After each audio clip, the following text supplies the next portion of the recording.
Bonjour chers followers, bonjour chers abonnés, bonjour chers warriors, bienvenue sur ma chaîne Curly New York. Je suis Sébastien Batibanga, l'animateur de ce média.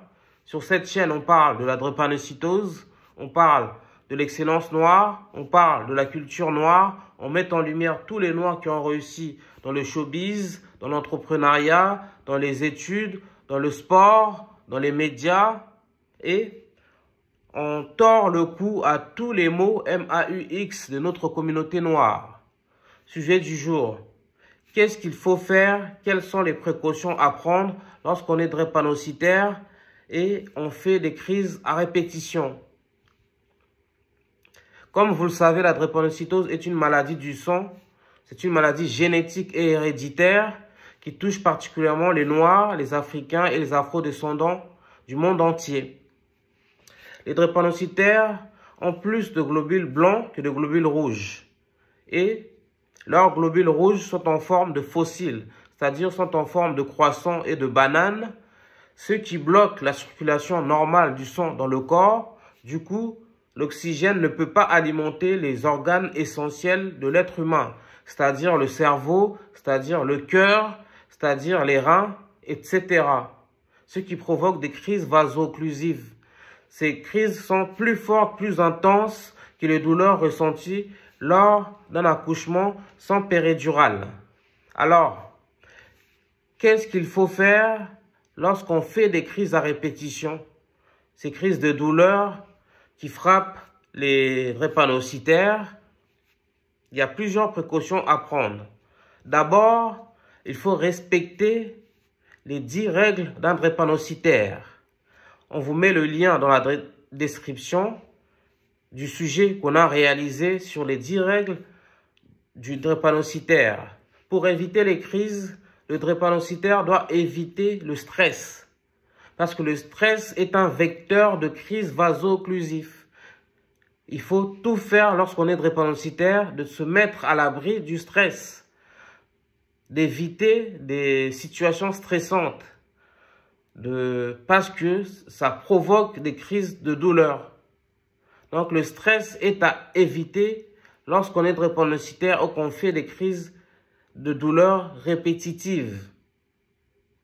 Par ailleurs, lorsqu'on est drépanocytaire et qu'on fait des crises à répétition, par exemple une crise par mois, il faut peut-être changer de médicament. Il y a l'hydréa qui fonctionne bien, mais il y a des drépanocytaires qui ne supportent pas l'hydréa. Donc, dans ce cas-là, vous voyez votre médecin, vous lui demandez de vous prescrire le cyclose. Et si vous avez évité le stress, et si vous avez changé de traitement, mais les douleurs continuent et que vous continuez de faire des crises vaso-occlusives à répétition, il faudrait peut-être opter pour la transfusion sanguine. Oui, il y a des drépanocytaires qui ne tolèrent pas l'hydréa ni le cyclose et qui optent pour la transfusion sanguine mensuelle. C'est-à-dire une fois par mois, le drépanocytaire se rend à l'hôpital et on lui fait une transfusion sanguine. Donc on enlève tout le sang négatif, tout le mauvais sang et on met du sang neuf dans le corps. Et cela, ça protège le drépanocytaire contre les crises. Par ailleurs, si on a évité le stress, si on a changé de traitement et si on nous fait des transfusions sanguines, mais ça ne marche toujours pas, il faut peut-être regarder quel travail vous effectuez au quotidien, c'est-à-dire quelle est votre activité professionnelle. Le drépanocytaire ne peut pas occuper des emplois physiques, des métiers physiques. Et on conseille aux drépanocytaires d'occuper des métiers de service, d'occuper des fonctions intellectuelles, parce que le drépanocytaire ne supporte pas l'épuisement. Lorsqu'on est fatigué, on est épuisé, cela provoque des crises vaso-occlusives aussi. Donc, quand on est drépanocytaire, il faut éviter à tout prix de travailler dans des secteurs, dans des domaines où le corps est votre outil de travail. Par exemple, il ne faut pas travailler dans le bâtiment il ne faut pas travailler en tant qu'agent de sécurité. Il faut éviter le métier d'agent d'entretien et tous ces métiers physiques. On ne peut pas travailler à l'usine. Ça fait partie de la précaution à prendre pour éviter les crises, parmi les précautions qu'on vous a citées aussi précédemment. Et si on prend toutes ces précautions et les crises se répètent et les crises continuent de subvenir dans votre vie régulièrement, il faut bien dormir. Un drépanocytaire doit dormir au moins 8 heures par jour pour récupérer, parce que son corps fabrique sans cesse de globules rouges. Vous le savez que les globules rouges d'un drépanocytaire ne durent que 30 jours. Alors, pour les personnes saines, les globules rouges durent 120 jours. Ce qui fatigue énormément les drépanocytaires. Donc, il faut récupérer. Il faut dormir 8 heures par nuit et faire des siestes. Et par ailleurs, on conseille aussi aux drépanocytaires de manger équilibré, de bien manger. Justement pour être en forme et pour éviter les crises vaso-occlusives, ces crises de douleur intenses qui handicapent les drépanocytaires. Et si vous avez fait tout ça, vous avez pris toutes ces précautions et les crises continuent, moi je vous conseille d'aller voir votre médecin et de faire des examens pour regarder qu'est-ce qui ne va pas. Peut-être c'est votre taux d'hémoglobine qui est bas.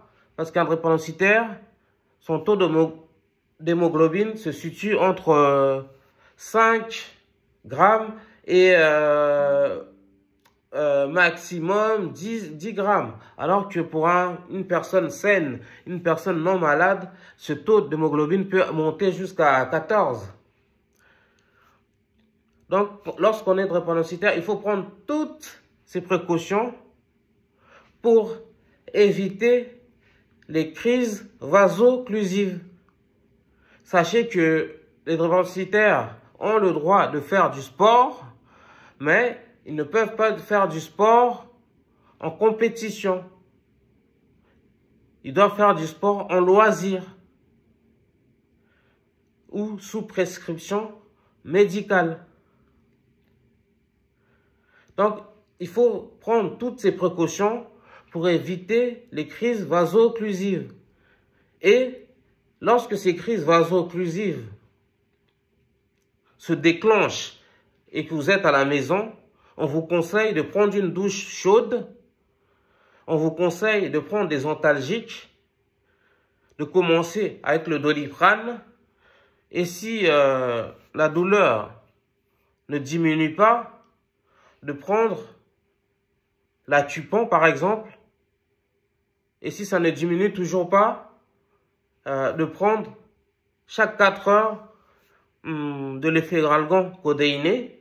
Et si les douleurs persistent, il faut alors appeler le SAMU et se rendre à l'hôpital. Voilà un peu le sujet du jour. Nous avons cité plusieurs mesures, plusieurs précautions à prendre pour éviter les crises vaso-occlusives lorsqu'on est drépanocytaire.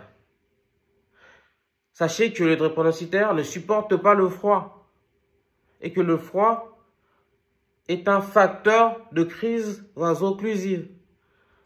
Heureusement, l'hiver se termine aujourd'hui.